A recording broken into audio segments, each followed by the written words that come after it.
That was a great chat. The next topic, we're going to talk about EFC 88. And we're going to be quick about this, guys. So let's go.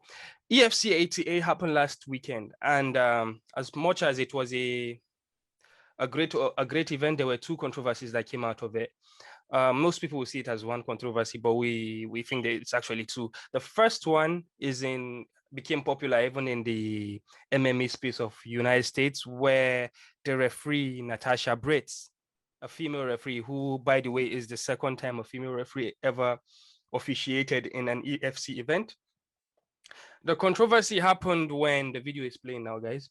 The controversy happened when two fighters, one had the other in a chokehold, right? Is that the name of rear naked choke? Yeah, rear naked choke. And the other guy passed out for 40 seconds. I think a couple of times the guy was out. Seconds. He was out. He came back alive. Went out again. Went out again, and she's still there trying to get his arm when he was obviously lifeless. It was a very, very scary thing to see. Very, very dangerous. Man, maybe the other guy was like 15 seconds away from dying, guys. It was like almost murder in front of the TV, and you could clearly see the guy that was applying the submission telling the ref he is out, turned to his camp, screamed at them, he's out, but he couldn't stop. They say don't stop until the ref pulls you off. Yeah, Farouk, I'll get to you. So Farouk, I know you are very passionate about the EFC, about the growth of EFC, it being the #1 promotion in Africa and all of that. What's your take about the whole event? How would you briefly tell us what's your take about the whole event? And then the second question is, do you think she should come back, because she's been fired by the EFC? Do you think she should come back to refereeing in MMA? Yeah, the whole event was good, was not bad, just like typical EFC event. They put on a great show, still on lockdown, no fans, so it was a cool event. The broadcasting, the pictures, quality, everything was just that. Like you said, they represented Africa, #1 in Africa. So the fight was okay, going well for the lady, because I don't know where to start this answer from. Okay, I'll come this way. I think she should be given a second chance. Even though someone in the comment section on our YouTube video is saying, is it until someone die before they sack her, before they fire, which is a good point as well.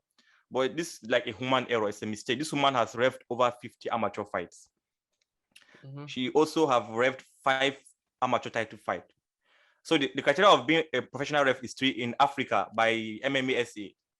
MMA South Africa, there are rules is that before you ref a professional fight, you need to have 50 amateur fight, you need to have 5 title fight, amateur fight, title fight, and you have international accreditation, which she had the 2, the 2 mentioned, but she doesn't have the accreditation yet.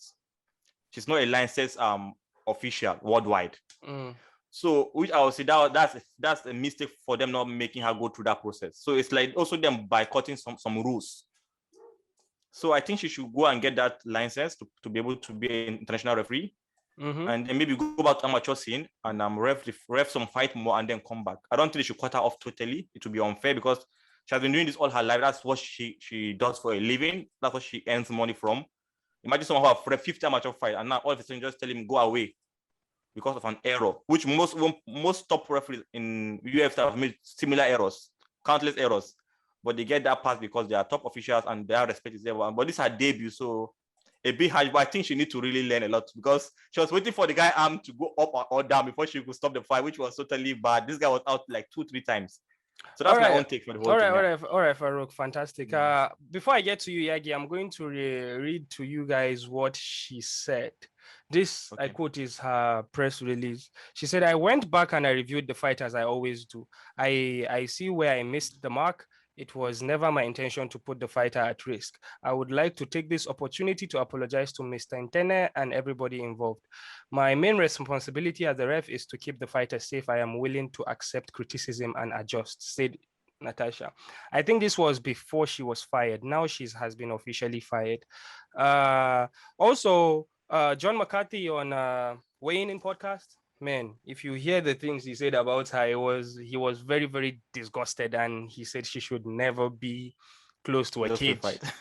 And also Big Al on the Big Al podcast. I think he was on the show with his guest who was Justin Ferrer, and he was talking.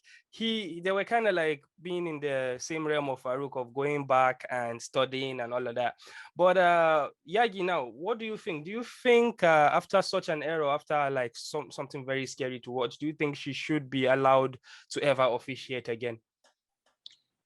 Before I answer the question, I have a couple questions. Is this the first time she's officiating at EFC? Yeah, Yes. that's the first time. Oh, Our so first this is professional her first fight. time. Yeah. Okay. Actually, in a professional fight, this is her first pro officiating. Pro fight, and at the biggest stage as well. Oh, okay. Yeah. So I can understand that. I mean, like Farouk said, there's always human error. Well, in this case, human error can lead to death. But then again, let's not just put all the blame on her. The fighter had cornermen who could throw in a towel. I know in MMA it's frowned against. So yes, she made a mistake. And it's probably the first time she made a mistake. But the cornermen are not devoid of accusation as well. They should have stopped the fight as well, or yelled to stop the fight. But if this is her first time, I think she should just go get some more experience, because this might have just been first time jitters. Now, EFC firing her, are they firing her because of the blowback that got? Are they firing her because all their other referees are excellent? That's something EFC should answer for themselves. But if this is her first time, yeah, if she was fired, let her get fired, but let her get some experience and let him try to get her back in there again. Because it's very rare we see female referees. So for them to even bring one in, it's showing that she's probably very good at her job. Yeah. So don't just kick her to the curb. Let her get some more experience, and maybe in a year or so, let her come back and try to, All right. Well, great input by you both. Well, actually, I didn't think about it from that angle, Yagi, where you said the cornerman of the guy below, the guy being submitted, should have thrown a towel in, right? Yeah, sure. They were watching. We saw the similar thing happen Tyson Fury and the anti-Wilder, and how that became a big whole media chaos. Anyways, we'll move quickly to the next point, which there's not too much to talk about, but well, we just have to address it. So the new heavyweight champion, Ndebela, he won the title, but I don't know, due to production issues or logistics issues, or was it deliberate? The EFC did not have a title available for ceremony, like for presentation of like the winner of a title bout. So Ndebela did not receive his title. He had to celebrate without a belt. And also, as at the time of recording right now, which is like 6 days after the event, he still hasn't received his title. So Ndebela, actually, we reached out to him trying to get an interview with him about his journey and his title and the interesting story that you mentioned, Yagi. But he said he's kind of like waiting to get his title first. He wouldn't want to grant an interview. So I don't know. There are not too many stories out there about this, so I don't really know the details there. But Farouk, what do you think about this going on?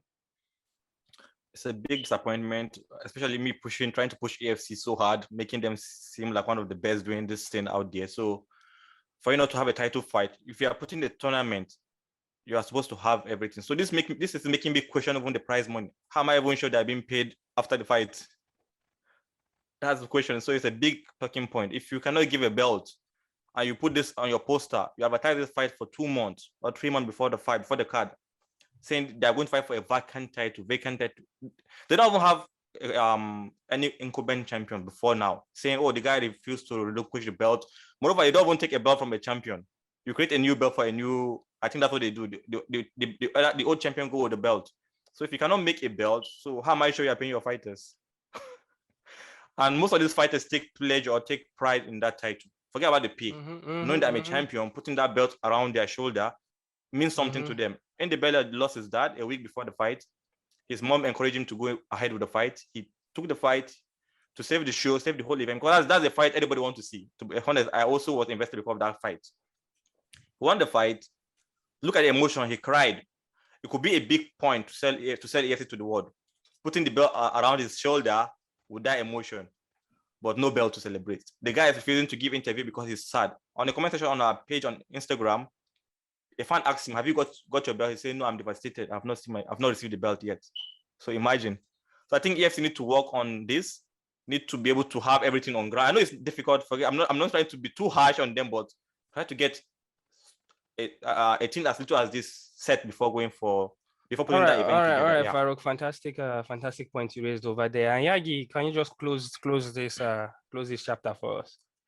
I agree with Farouk as well. I think this is a shame for EFC. I mean, they had a story that they could sell with this guy as a champion. There is no excuses to not have a belt for the champion. It's a heavyweight fight as well. So it's they dropped the ball there, and I hope he gets his belt soon, because it's an insult to all the hard work that he's done. Yeah, well, shout out to you, Mndebela, and also shout out to all the fighters on the card. We couldn't go through everything because of time, and it was an amazing event.